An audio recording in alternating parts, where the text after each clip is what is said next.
Tamin'ny taona 2014 no efa tavatsangana ity trano ho poste avancé ny gendarmerie pirenena eto Antoetra ity.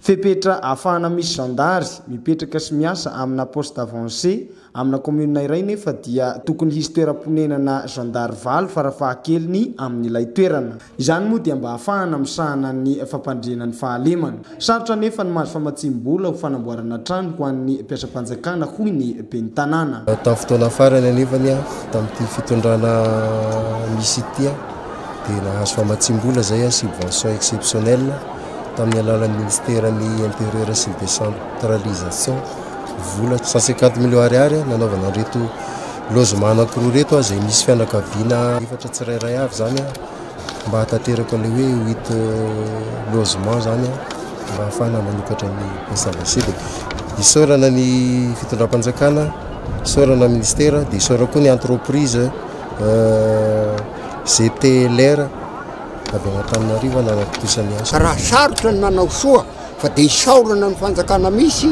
izay atao mitsinjo sy miahy anay aty ambanivohitra.